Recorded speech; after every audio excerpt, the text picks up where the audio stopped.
Yuda. Na, na, na, na, na. Um, da, da, da, da, da, da, da, da. Okay, we're here? You I good? think so. Okay. Hooray.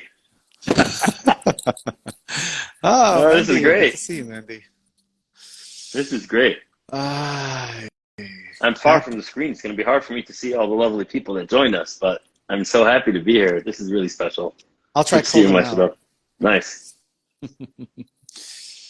Okay, beautiful, Niggin. Thank you, Yuda. Okay, so in case anybody's just joining, yes, the point is to have fun. If you go to, our website, when we built it, we had like three objectives. Our mission statement was to have fun, to impact people, and to grow and to support coaches or something like that, in that order. Hi, Chaim. Hi, guys. Okay, so why are we here? We are here because I'm on a campaign. I've been doing this. I want to do this for 30 days. I think today is day 5 or 6, where I want to come on Instagram Live and I want to just share of myself, share the ideas that inspire me, and including in that is also the people that inspire me, the people that lift me up and help me grow. So ideas help me, but also people and their love and support and their ideas. So I have a few people lined up, but today I'm so grateful to just be here with Fitz. He is one of my closest friends and my coach and my partner in the Ultimate Experiential School for Coaching Success. Welcome, Fitz. So nice to be here with you. Thank you for having me, Moishe. This is a real treat. I made sure to get Instagram on my phone so that we can do this, and thanks everyone for joining us. This is really exciting. Awesome. Okay. So 2 simple questions that I wanted to start off with. And I think with these 2 questions, we'll probably cover all our time together here. And the 2 questions which are combined is, what is coaching for you? We know that there are many versions of what is coaching. People wonder, am I a coach? Am I not a coach? Am I allowed to be one? I for sure have gone through many different I've evolved in my perception of what is coaching. And the second question is, how did you get into it? You're a safer. Oh You know, man, Fitz. that's like those 2 questions for me, Moishe, is like pressing the play button on me, for like 10 hour, a 10-hour track. How are we supposed to fit this in? Wow. Great questions. Thank you for asking them. And I really appreciate the opportunity to be here and share my answers to those questions with you, also with everyone who's watching this live and whoever will watch this later. I also want to say that I'm just as much appreciative for the opportunity to share, just by virtue of the way in which when I share and I speak, it kind of deepens my own knowingness of myself. And it entrenches, my self-concept even more powerfully. So it's a win-win, so thank you for the Beautiful. opportunity. Yeah, to an extent, we're always entrenching. We're always constantly shaping ourselves with the way we speak about ourselves, the way we speak about the world, the way so if we can be conscious about the way we speak about ourselves and choose it, then yeah, it's very empowering. So thanks for pointing that out. Thanks, Fitz. Yeah, you're welcome. I'm going to begin with your second question first. Okay. I'm fine with that. You're going to flip it.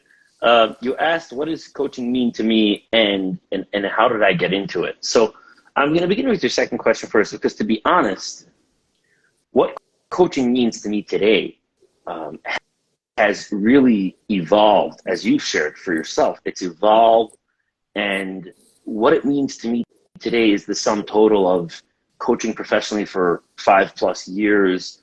And when I started, I really didn't know what coaching meant at all. And that's really interesting about the way I started and the way I got into this, which I think can be meaningful to a lot of people. So I'm actually going to begin with that and share. So my life has been a life filled with a lot of seeking, journeying, healing, discovery, learning, pain, failures, successes, a whole potpourri of ups and downs, and seeking to advance my life and advance my well-being in many different ways, right? From therapy to 12-step program. I even went to school to get a master's in social work because I thought I'd want to become a therapist and work in the healing field of healing and helping profession. Reading all kinds of different books, spirituality, and over the years, over the years I had become an increasingly more self-aware person. And over the years, I had been effectively sharpening my skills of perception, articulation, sensitization to nuance, and just really like growing. Now, all my this friends, is all while you were being a full-time professional cipher. yeah, all along. I've been practicing software since I'm 14, so that's 22 years. And so I'm talking about like from age 20 or 19, 20, for 10, 12 years, right? I'm basically a cipher full time. That's my main thing. And I also went to school during that time. So when I went to school was 2013 to 2015. I was in full-time school and doing, master's degree and internship. So that was a bit of a hiatus from my software's career. But yeah, I was basically practicing as a full-time cipher. That was my main source of income. And, but my main occupation was growth. So, personal development, growth, healing, just advancing my life, seeking answers to questions that I had, healing to wounds that I, inflicted on myself or that were inflicted on me, you name it. So all of my friends would really enjoy, they got to reap the benefits of my journey. My friends would really enjoy the way in which I would be able to have deep, meaningful conversations with them, right? The insight that I would be able to shed, the light that I would be able to shed on something that they were dealing with, or the insights that I had, or whatever it was. And I enjoyed it too. And there was one friend in particular who just started beating this drum, saying Fitz, you've got a coach. And I had no idea what coaching was, and I had no point of reference for what he was talking about. And he just kept saying, Fitz, you're a coach. You gotta become a coach. You gotta do this professionally. And I would always, for months, if not years, tell him, I don't know what you're talking about. I'm just trying to figure out how to live. I'm just trying to make sense out of my life. Yeah, but you'll have all this insight and you'll have these ways of seeing things. Now, I think it's worthwhile for me to point out that, to me, I actually thought I was crazy. I thought I was crazy, and that I had to do all of this seeking and journeying and spend tens, if not hundreds of thousands of dollars, right? Be it on various modalities of help, be it on school, whatever it was, just to get to a baseline of normalcy. That was my orientation. I didn't know any better. I just assumed that most people who didn't really pursue healing, personal development, growing their lives, philosophizing, inquiring into life, whatever it was, I just assumed just because they had it, they were operating from a baseline of normalcy and they had it figured out. Me, I saw myself as so damaged and so broken and so messed up that I needed to pour all of this time and money and effort into my life just to kind of become normal. So he's telling me, you got a coach, and I'm thinking to myself, what? I'm the crazy one. I'm the one that had to come so far just to become a little normal. I can't coach people. I mean, everyone else is starting off at normal and pursuing loftier goals and pursuing, way better lives. So it really, if coaching meant, like just offering what I had learned or sharing of my insights with other people, it was like, no, you got the wrong guy. Like, I'm not something extraordinary or magnificent or have like any great gift to give anyone. That was really how I saw myself. And the reason why I think this is so significant to share is because since then, I have met so many more people who maybe they don't have the same exact idea of themselves like I did. Like maybe they don't think of it in the exact same formation. But I have met so many people who live with a great depth and sensitivity, who have penetrating insight, expansive awareness, are very, very loving, and have a lot to gift the world and a lot that they can really be for other people. And they're oblivious. They're oblivious of what they have? Yeah. They have no clue. They have no clue that they're extraordinary. They have no clue that the way they think, the way they live, the commitment by which they live, the rigor with which they live, the love in their hearts, the generous spirit that they have, the awareness, the insight, the depth. They have no clue that these are qualities that are special and that could really be leveraged in the service of other people, in the service of mankind. That could almost as if like they have no idea that they could literally operate like some kind of like ramp, for people to like walk up on and become elevated, by, or an exit ramp, that they can serve as an exit ramp for someone who's like on some really awful highway, Mm-hmm. and they have no idea. They just have no clue. They take for granted who they are. They assume that everyone lives the same way, which I should point out is a very interesting sleight of hand, a very interesting psychological maneuver that I see, especially amongst like deeper people, that in pretending that everyone else lives the same way as them, it's kind of a way of like propping everyone else up. It's like a clever way of putting themselves down. You see, like a very clumsy way of putting oneself down is just by like shaming oneself, judging oneself, right? Like just really being very harsh. I've seen a lot that deeper people who have like a greater capacity for depth, awareness, and insight, the way they do it is more classy. They just pretend that everyone's the same as them, right? So or everybody's greater than them. Yeah, well, even if it's not greater, they just prop everyone else up, and in so doing, it just renders them ordinary, right?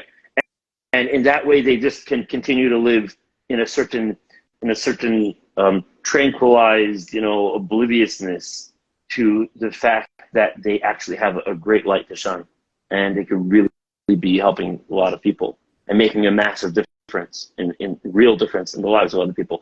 So that's just a really interesting observation that I've made over the years. But for me, it was just, I really thought that I was nuts. Everything that I had achieved was just a function of getting myself to normal. And I said I had nothing to give other people because other people I assumed were starting off at normal and had gone way beyond that. So it seems like there's like a certain type of nuts, right? Meaning it didn't seem like, I don't know, for me, like I felt I was lower than everybody else. And it seems like the way you're describing it, it's just that you were more out there. I just thought I thought I was just dysfunctional, like didn't really know how to live. What made you think that? Like, not what made you cause you to think that, but what did you see in the mirror? What parts of your life did you look at and say, okay, that's I don't know. evidence I saw. of this I idea? lived. Well, I'm a very intense person, so I would judge myself for that severely. Like, oh, you're so intense. You can't just chill. You can't just relax. You know, nothing is just casual. You know, I'd go to Fabrengens expecting something very intense to unfold.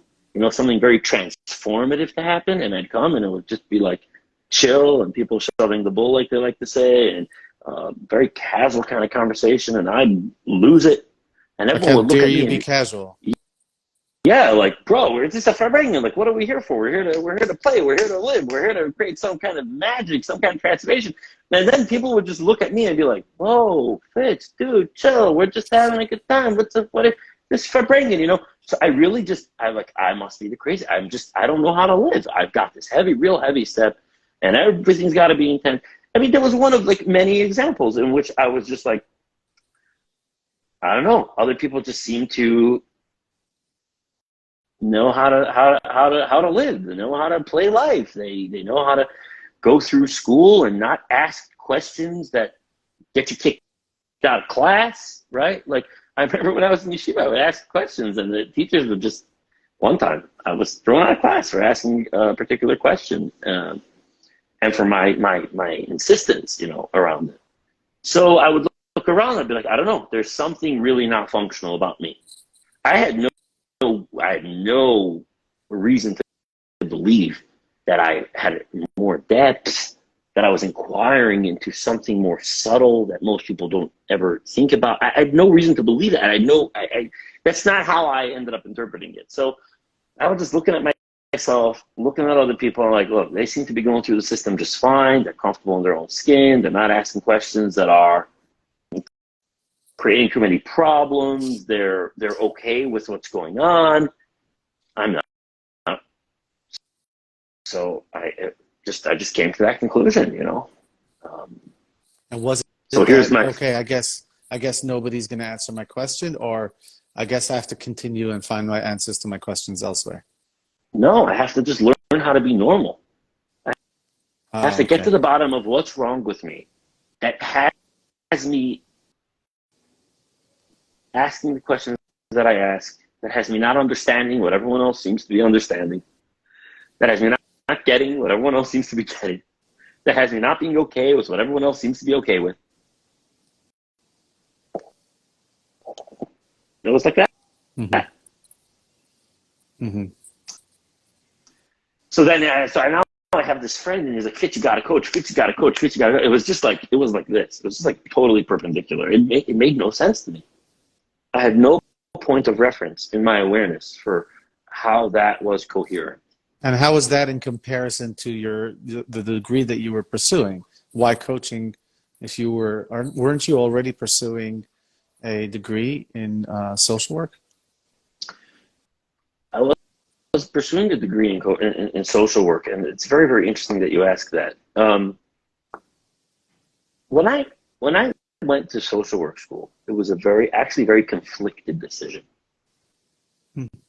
And this may be very interesting for some people to hear about this. I had gotten married a few years before.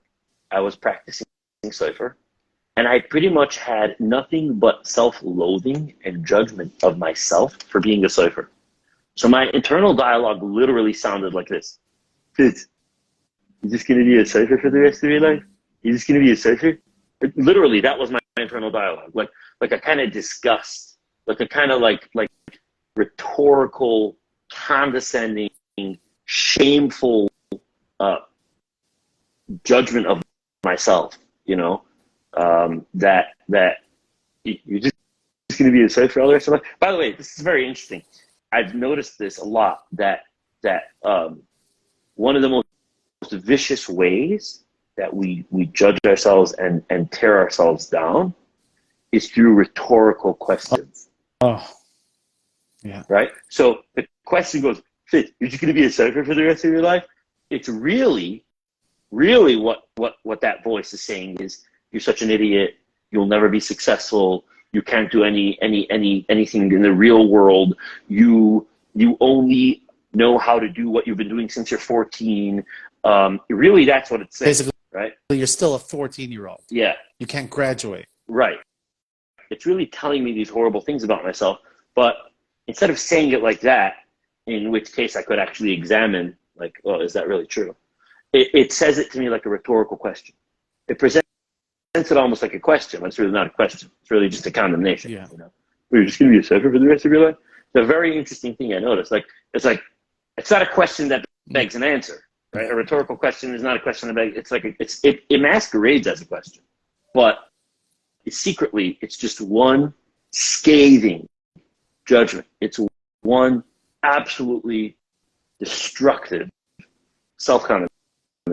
To the extent, I just want to say, to the extent, what's really present for me right now is that the way you're asking the question is having me tear up, feeling compassion for the person inside of you that had to hear that voice, that had to hear that question. It's very significant. Yeah, it was brutal. It was brutal. And mind you, I'm one of the best surfers around. I don't mean to say that like to be arrogant or anything, but Baruch Hashem, I work very, very hard on my craft on many levels, and I've been and the Abishter gave me a talent and a passion, and I'm really good at it.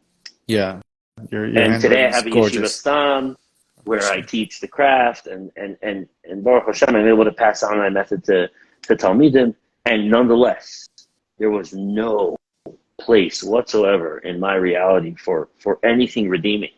It was total condemnation. So it was from that place that I said to myself, all right, well, I gotta get some profession. I gotta learn how to do something. I gotta figure out how I'm gonna make a living, right?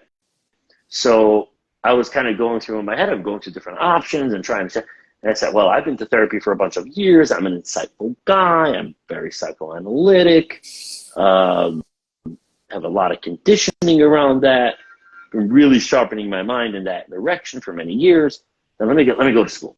Let me become a therapist. It was a very conflicted decision. It wasn't like, I really want to become a therapist. Do I really want to prove?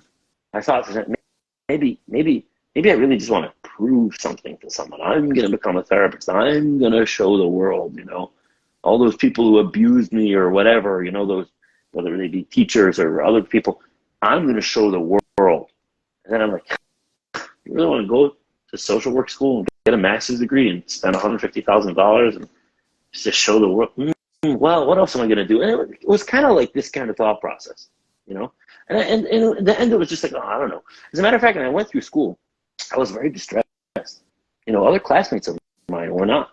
They were pursuing their career. Many of them were already doing some kind of therapeutic work before even getting their degree. And now they were getting their degree, so they were leveling up. For a lot of them, their minds were opening up. It was exciting. For me, it was such a conflicted decision and fueled by so much crushing self-condemnation and judgment that I had a very conflicted time in school. I was distressed. I had panic attacks during internship. I was an intern in the Bed-Stuy Alcoholism Treatment Center for a year.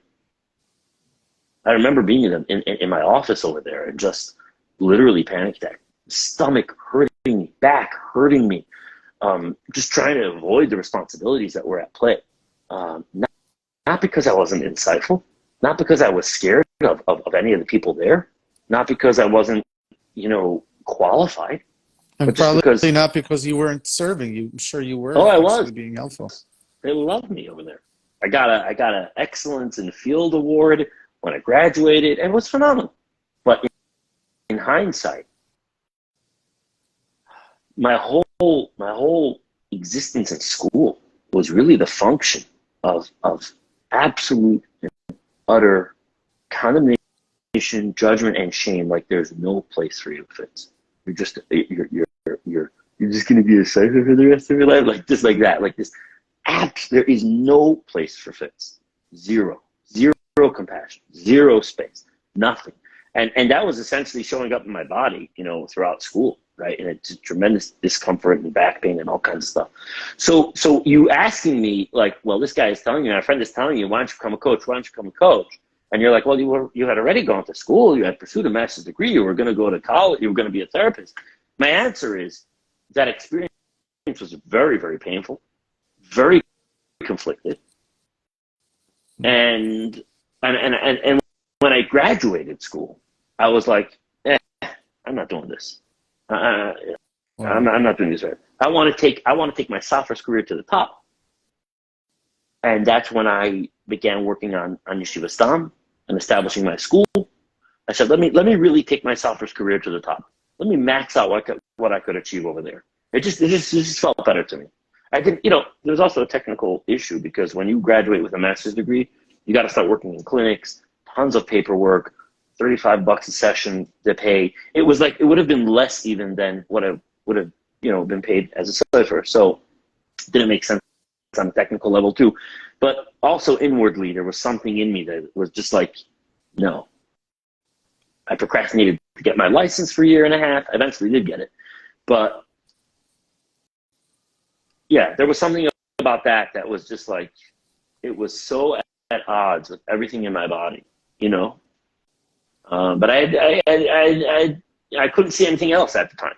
I couldn't see anything else. And so this friend is telling me, you got to coach. I'm like, oh, that's interesting. It was different than therapy. I mean, I wouldn't have to go get a degree. I'd probably be able to charge more money from the get-go. You know what I mean? He was getting into coaching. So it sounded cool. Like, I could just just have conversations with people and offer them my insight. Like, okay, maybe, but it was like, there was no real point of reference for me in my orientation for doing that. Mm-hmm. Until the day came when I was just like, okay,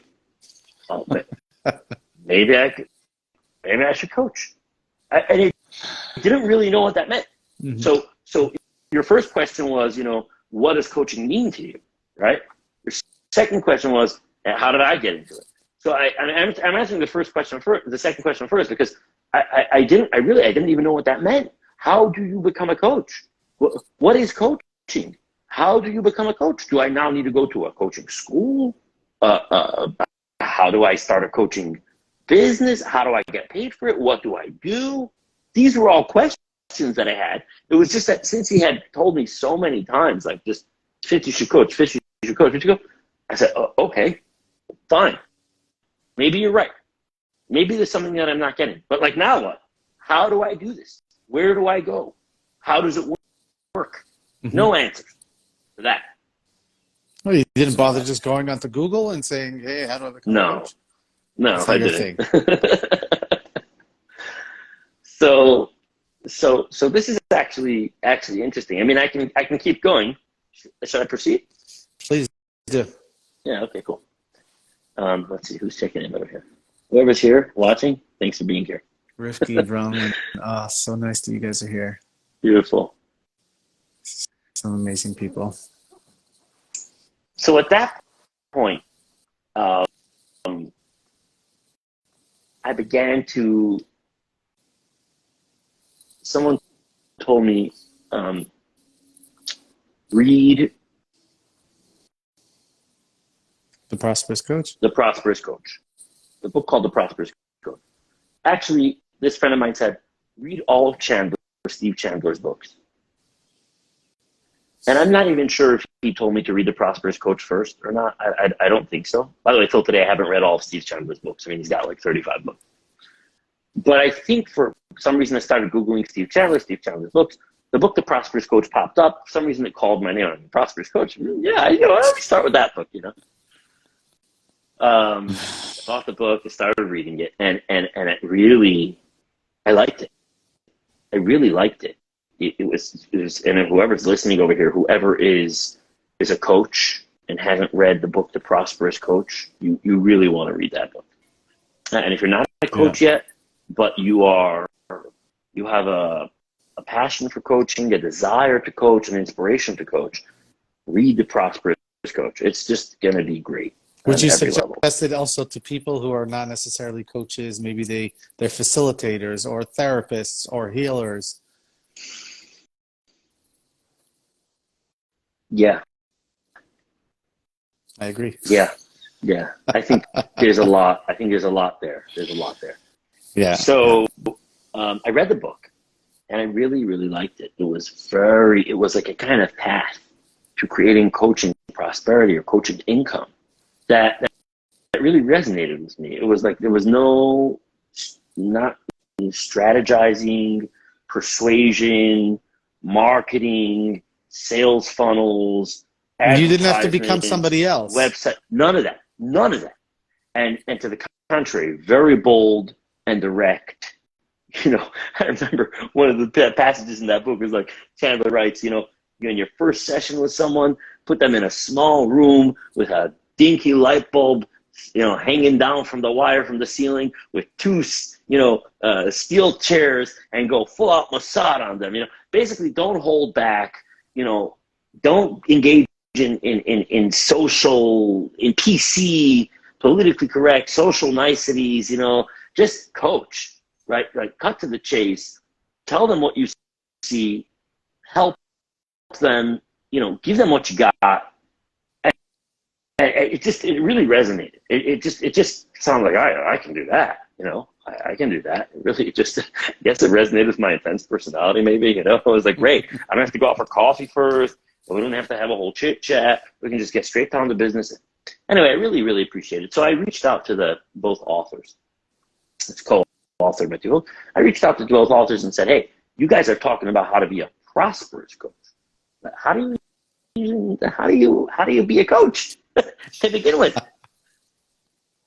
They talk about all the different levels over there. Someone is a full-time coach, someone is a part-time coach, someone is a coach, just kind of as like a hobby or something like that.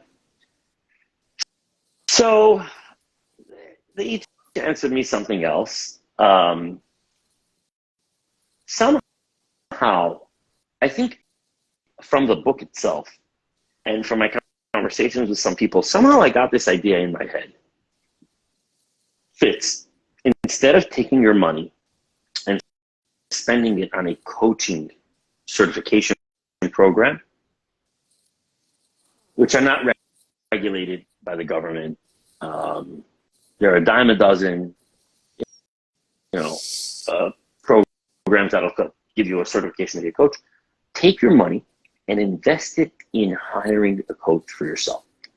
I don't remember exactly how I got that idea, but somehow it became clear to me that it would be a more valuable investment to invest in a coach, a good coach, and rather than going to some kind of coach certification program. Why did that make sense to me at the time? Well, first of all, I'm an experiential learner. So I think it just made sense to me. Like, yeah, why don't you invest in getting the direct experience of being coached? That'll condition you more than anything else, right? More than a talk about coaching kind of conversation. You'll just be thrown into the deep end. You'll experience what it feels like to get coached. You'll experience how your coach does their business, right? Like, I'm an experience. It just resonated with me, right? Also, I knew that there were things in my own life that I wanted to elevate. I wanted to grow, So it just kind of made sense to me. And I hired my first coach, $6,000, paid him full upfront for a half a year of work. And I'd never done that before. I mean, I didn't have the money. I borrowed the money. But I borrowed the money out of a deep conviction that I'm investing in myself and that I am talented enough, industrious enough, resilient enough, and creative enough to make good on my investment. I'll do what it takes. And maybe not in that 6 months, maybe not in the next 6 months, but I know it may take me some time, but I know that I'm leading my life in a good direction. And this is going to be something that I'm going to turn into a good return. So I did that. And one of the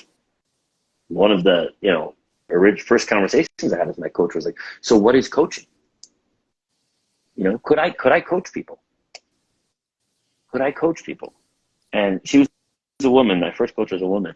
And she said to me, her name was Ilona van der Hagen, phenomenal coach. I've referred people to her, and people I've referred to her have had a great experience with her as well. She said to me, and she really challenged me about, what I thought coaching was and wasn't. And it basically boiled down to like, listen profoundly, ask questions, and love the person. Something like that. I didn't fully buy it. I didn't believe it. I'm like, yeah, well, come on, anyone can do that, which is not true, by the way. But in my mind, anyone can do that. Where it wasn't enough, I was afraid that if I would go into the world and say, I can coach you, equipped with just these 3 skills of like listening deeply, asking questions, and love, that I would basically be exposed as a fraud, as an imposter, as a fake, right? So it didn't go over too well, but I kind of dared, work with it, right? Work with it. So tell us, how'd you start? I just want to skip ahead. How'd you get your first client? How'd you start deciding that you're a coach? What did you do? You got business cards? No. It wasn't long after that, by the way. It wasn't long after I hired my first coach, only a few months later. I had that. My first ever paid client was a real dramatic, crazy story, which I won't get into here now. But my first significant client that hired me to coach him, and we coached together for a year and a half, was a friend, a dear friend who I love. He came in town, and he said to me, "What's up? Huh? We're talking, we're chatting it up." I said, "Well, I'm taking up coaching." Really? What does that mean? I said, let's just make some time to talk. I'll tell you what it means, like on the job. Let's look at your life. If there's something that you want to work on together or focus on, that you want to grow or create, let's just have a smooth around that, and that you'll find out what coaching is. He's like, yeah, that sounds great. Let's do that. We scheduled the time.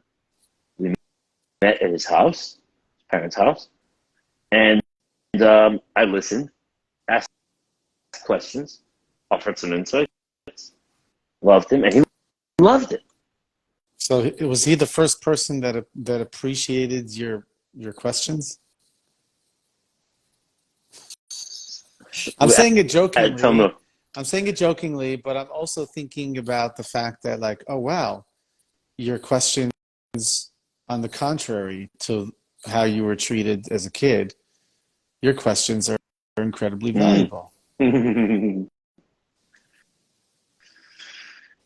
Yeah, I know that today, right? That like my way of inquiring into things, right? And the awareness or the sensitivity that has me ask certain questions is a gift to people, because it opens up a world for them, and it gives them an opportunity to consider something from a radically new perspective, a completely entire new terrain or new horizon.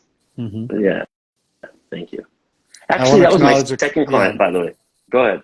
I want to acknowledge a question that's here, so that without pausing, if you could integrate it into your response. Do coaches need a specific, specialize in a specific area of growth? This is Penny. Oh, awesome. Great. Thank you for the question, Penny. Good. I'm going to keep that in my awareness. So that was actually my second client. The first client that I had was also a close friend.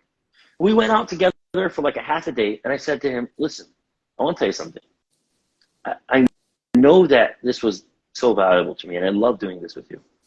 Would it be worth your while if we actually scheduled time to have a deep, long conversation like this every week? You'd pay for it. It would be on the calendar, a time that's designated for me to be with you and have a deep conversation like this, looking at your life, looking at everything that we've just talked about, consistently. He's like, are you kidding me? That would be amazing. I said, great, let's do it. And I said, let's do for 10 weeks. I'm laughing because that's what happened with me.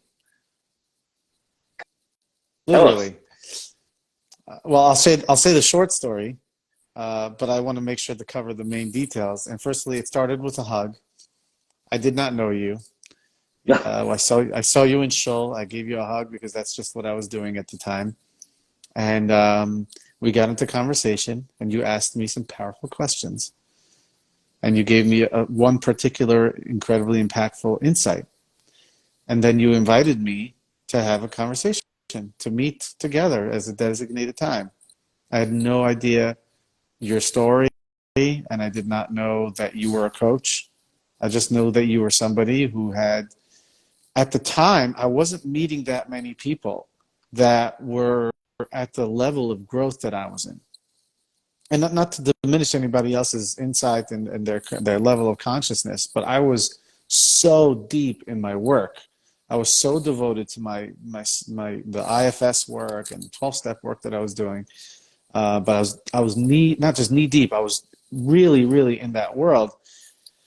And when I met you, it just affected me so profoundly. And then you invite me to sit down and meet again outside of Shul on a Shabbos. You know, okay, come, let's meet and let's set a time. I was like, yes, of course. I mean, if that was profound, I want more of that. And I think it wasn't until the second or third conversation that we had, because after the first one, you said, would you like to do it again? Yes, I would. And who's this guy coming out of nowhere, like really, really, really supporting and helping me? And after I think the second or the third time, you said, hey, we want to do this on a regular basis because I'm a coach. I'm like, oh. And I said yes, because it was so profound at that time. Continue. I just wanted to share that. Yeah, that's cool. Thanks. Yeah. Yeah. Well, with that first guy, it was 10 sessions of an hour and a half each, for $1,000. Gave me a check. It was the first time I got $1,000 to coach someone for 10 weeks. It was like so novel. And to be honest, we got through week number 8, and it felt to both of us like we had hit some kind of wall or stalled, and I returned them the change. You know, that was my first. So these are my first 2 clients. I love that question that Penny asked before. Do you need to specialize? One of the things that I've learned, right, doing this, I've learned on the job is no, right? And like my first coach, she said to me, listen deeply, right? Bring all of your presence. By the way, I should just say about right there, like, people don't listen to people. But most of the time, when people are feigning to listen to someone, they're really like just tolerating the person. Or maybe if they're not tolerating the person, they're listening to what their mind is chattering about what the person is saying, more than just listening to the person. Or they're preparing their response while the person is talking. People don't really listen profoundly. People don't really bring full presence to their listening. So the reason why I'm emphasizing this is just because, a person can easily step over listening. Say, oh, listening, well, what's the big deal? No. Listening is a powerful and profound presence. Yeah, to the extent, let me share that this is work that I'm currently aware that I'm doing right now actively, where I'll be sitting with somebody, it will be a coaching session, and I notice that I'm stacking. Okay, here's what I could say. Here's a story I could say about that. Here is a insight I could say about that. Here's a question I have that. And then, although like I'm just like stacking it on a shelf behind me and staying present with the person, I have to like really, really lean into trust to let go of that stuff and continuously just let it go and be with the person and trust that if that insight needs to come back, it will come back.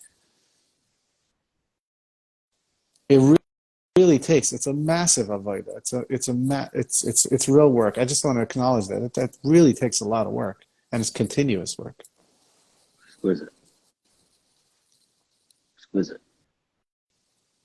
It's like it's listening with your body, you know, more than with your brain. Your brain, blah, blah, blah, blah, blah. Listening with your body, it's just like, I'm here. And what the person is saying can course through me, you know, and what the person is saying can reverberate through me. I can receive it into me. You know, even before activating the brain can watch, right? The brain can watch. The brain can be a witness, but even more than, you know, just practicing sinking into my body to just be present and be there and be absorb what the person is sharing into my being, and I love the point that you're making about like the trust inherent in that whatever needs to come forth on the conceptual level, right? Whatever question or insight or anecdote or homework assignment or exercise or opportunity will come to the fore. It'll come to the fore. Which I mean, we're going so deep in now because we're talking about what is coaching right now. In the meantime, Without I even have all realizing. these ideas. I'm holding these ideas, and I'm like, wait, but we can go deeper. I'm like, let it go. I want to go But deeper. this is it. But we're in the question right now, right? We're right now in the question of what is coaching. I mean, we're just believe it or not, we're just scratching the surface, right? But right. So perhaps let me say one thing. Listening. Well, I just want to recapitulate one before that. So listening, right? Asking questions and love. You can't go wrong with this formula, right? And one of the things that Chandler teaches in the book is you don't need a niche. You don't. You don't need. There are certain qualities and certain skills that are so deep and in such profound gift to another human being, and they liberate a person's spirit. You don't need to be an expert of any field. You don't need to have advice. You don't need to be a consultant. It's a radical thing to say. But don't be mistaken that you don't have to do work. Take it away. Number one is an example was to like not stack. And when you listen, you could be listening. I mean, this is just actually me stacking and pulling. Okay, I'm just calling myself out. But ultimately, it's when we're listening, it's not just listen. There's different levels of listening. And here's one example. One is setting aside the ideas that I want to respond with. Listening to my body and seeing if there's any tension and letting that go. So that, because that's an indication that there's some sort of neediness, some sort of fear that I'm not going to get something, either validation or heroism or money. But then there is listening to the person and also listening to what beliefs and ideas are informing what this person is saying. What do they have to believe is true in order for them to be saying what they're saying? So I'm listening on literally 4 different levels. Yeah, you just gave 4 cuts on listening, one deeper than the next. Yeah. So to fool ourselves when we say right, it's a very interesting double. Go ahead. Yeah, we don't want to fool ourselves to say, oh yeah, you don't need to specialize in anything. But man, if you want to create impact, you have to do a lot of work in cultivating and in working on yourself and refining your capacity to really listen and to really love and to ask deep, meaningful, empowering questions. Exactly. So it's like it's a double-edged sword. Because on the one hand, no, you don't need to specialize in any particular field. You don't need to be an expert in any particular field. You don't need to be a consultant and have specialized knowledge. On the other hand, you got to clear out. You got to get somewhat good at clearing bring out that ego a little bit so that you could be a real open space and a profound presence. And so that through you, someone can experience more of their own self, of their own neshama, of their own potential, right? It's a very, if you're coaching on that level, then you don't need any specialized knowledge or information. If you're coaching from here up, right? Yes. You know, if your coaching is consultation, it's expertise in a certain area, it's insights, it's answers, it's solutions, mainly, or, you know, then yeah, you probably should be, you know, good, you know, or have a specialization or a niche in some field, some area, right? Like I love to say all the time, I'm a coach for Seifrin in that way. Right? I can tell them exactly what to do and what not to do. It's a very specialized, specific information. But if your coaching is from here down, it's from your body, from intuition, it's from heart, it's from love, it's from really being a radical champion for people and believing in their own magnificence, in their own greatness, beyond what they're believing in themselves, you don't need to specialize in anything specific, because that's like you're digging down to the source of the water, and then the water will just, like the water of their vitality, the water of their creativity, the water of their intuition, the water of their divinity will come up to the surface and irrigate every area of their life that they care about and that they're interested in, whether it's their relationship with their spouse or children, whether it's their spirituality, whether it's their business, whether it's their creative self-expression, any area. So and to really just put a nail in that, I want to say that, like, yeah, listening deeply, asking questions, love, these are certainly the, you know, skills of coaching. But like on its deepest level, what is coaching?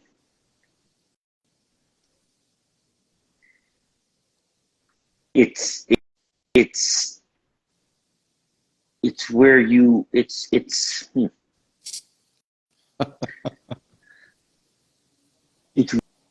really it's like being someone who is willing to die on the sword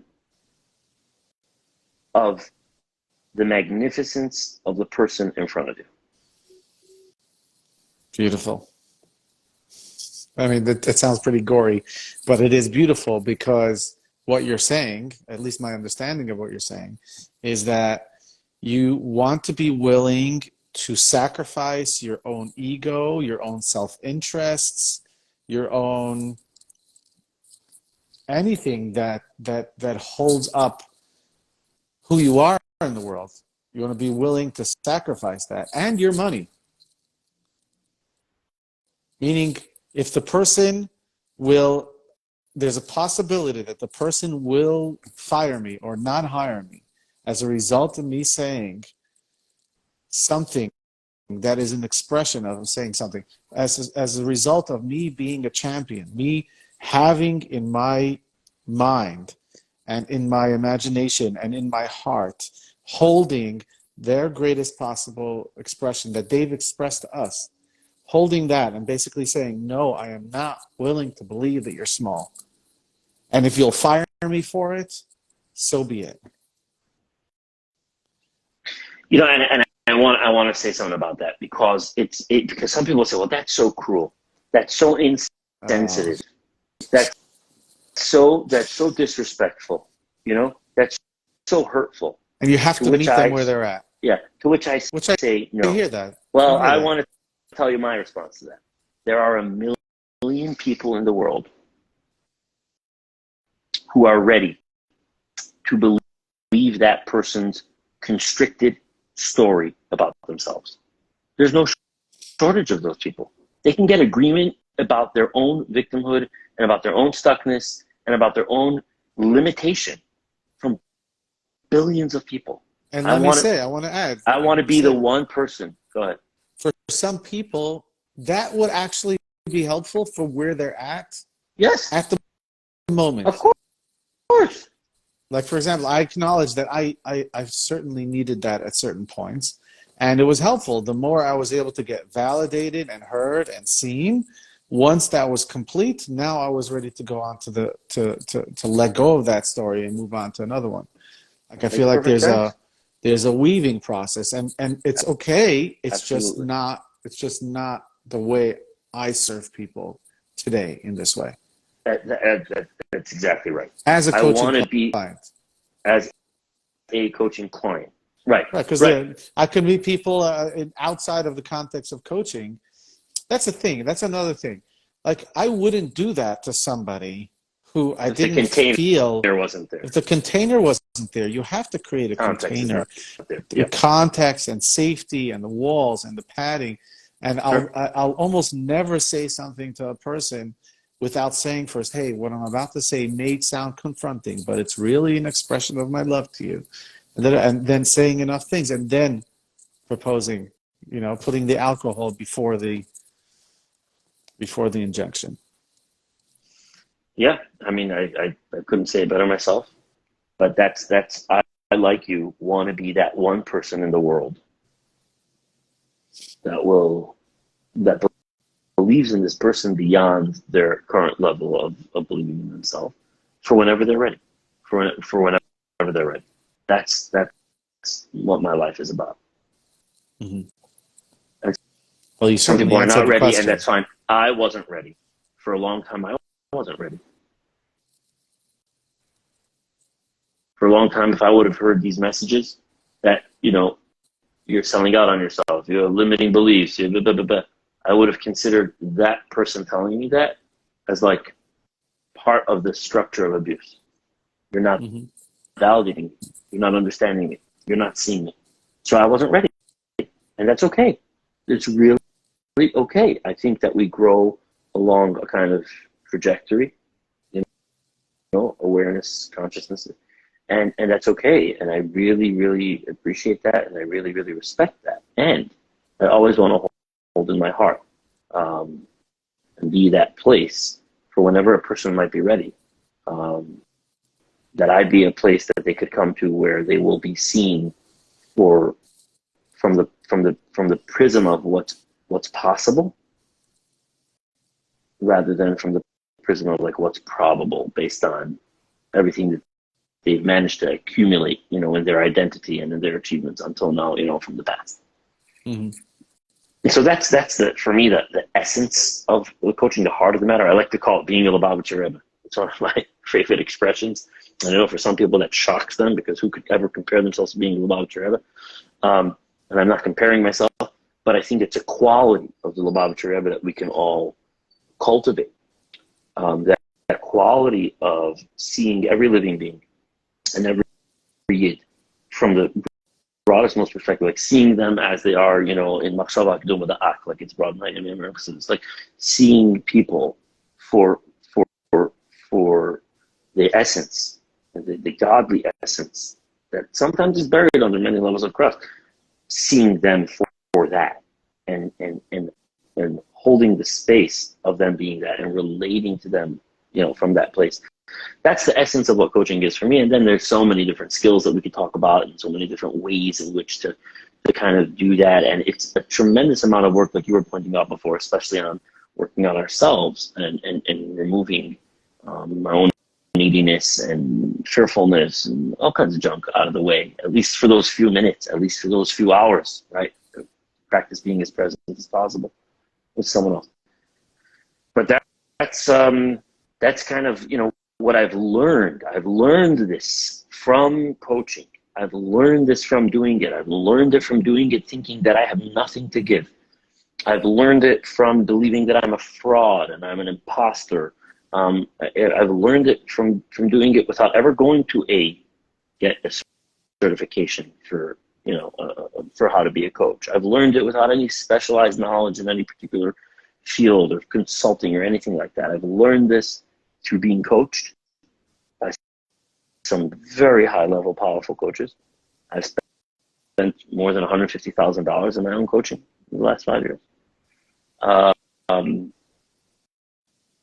I've learned it through coaching, through failing, through succeeding. I've learned it through the client that tells me, Fitz, our work has had my marriage go from 2D to 3D. I've learned it from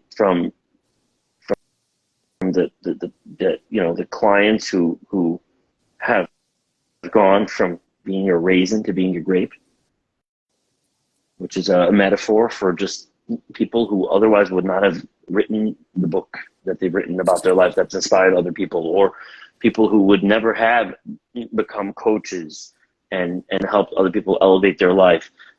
I mean, just from unbelievable amount of possibility.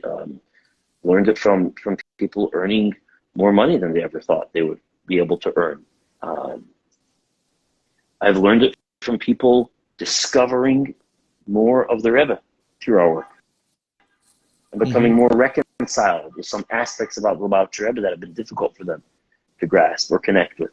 So it's been an on-the-job learning, and that's my story for now. Thank you very much. I want to ask one more question, but I also want to ask you to respond to it concisely, and then we'll end. And that is, if you learned it experientially through hiring a coach, why would you open up a school with somebody like me to teach people coaching?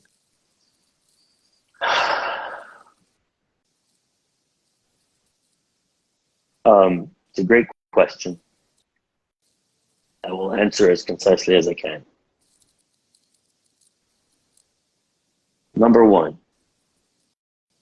the Ultimate Experiential School for Coaching Success is really about teaching coaches the art of creating coaching prosperity, coaching income, having a strong coaching career.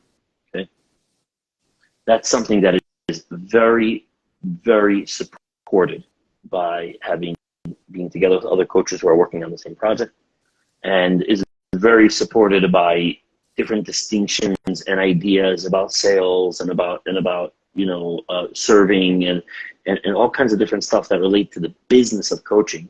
The business of coaching, it's almost like it is a certain specialty, So that lends itself to being taught in the context of a school, together with the fact that we call it the Ultimate Experiential School for Coaching Success, which is there's a lot of learning on the job that we do in the school. So there are ideas that we teach or context or distinctions, but then the real learning is like in being thrown off the cliff and like implementing it and testing it and trying it. So part one of the answer is this course is primarily the business of coaching, which is different than the craft of coaching.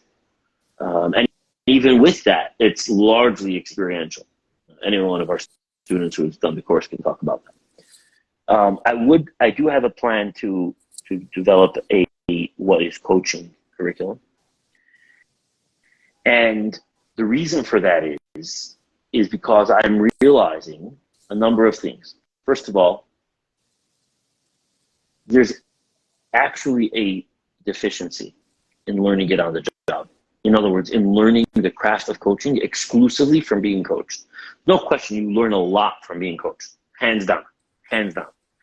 But there's a deficiency in the sense that you don't necessarily know what the coach is doing. You don't have it distinguished in language. What's going on over here? And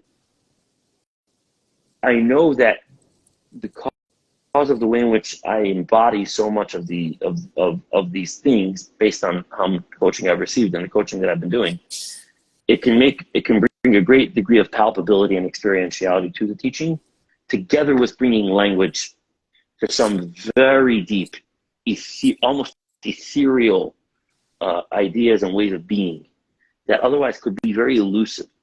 So I think that besides that, not everyone is going to go that route, right, of just hiring a coach, and they're going to go to a school. Well, in that case, I'd like them to come to my school so that I could teach some really penetrating, powerful ideas and skills that are not taught in a lot of other schools. A lot of other schools teach coaching on a much more surface level, and those are helpful tools. I'm not down on that. Those are helpful Yeah, tools. that helped But me for a long time. yeah, yeah. We're talking about transformation versus information. It's very different. It's very different. So I'd like to be there to be able to communicate those. And like I say, even for someone who does have a coach, even for clients of mine, to get to then hear these things distinguished in language, be able to see them with a conceptual eye as well, is a very, very a great gift. A great gift that Yeah. allows people to practice these skills much better. I'll be honest with you. I'll tell you myself. You know, it's been difficult for me practicing coaching skills that I've learned by osmosis and that have been kind of downloaded into me through my experiences of life and through my experiences getting coached without having the exact language. It has been a blind spot. It has been a challenge and a difficulty. So I'm excited about bringing the language component to it. Yeah, and I just want to agree to that it's been helpful for me as well, just going on this journey with you, creating the curriculum, creating the classes, reviewing them, just jamming and coming up with the way that we can actually take these experiences and these ideas and put them into words has been tremendous for me. So I appreciate our partnership, and everybody who joined us, thank you so much. That's really, really nice. Thank you, Fitz, for coming live on Instagram. And if you would like to join us, we have a free masterclass happening this Friday for anybody who would like to take their coaching or work on their coaching business. It is completely free, as well as if you would like to join our school. It's beginning at the end of June, at the end of the month. Wishing everybody a great day, and thank you, everybody. Thanks, Fitz. Thank you, Moishe. Thank you for your questions and for your love, your support, and I'm so grateful to everyone who's listened to this live and afterwards. My heart is full of love and open to all of you. God bless you. Thank you. Bye.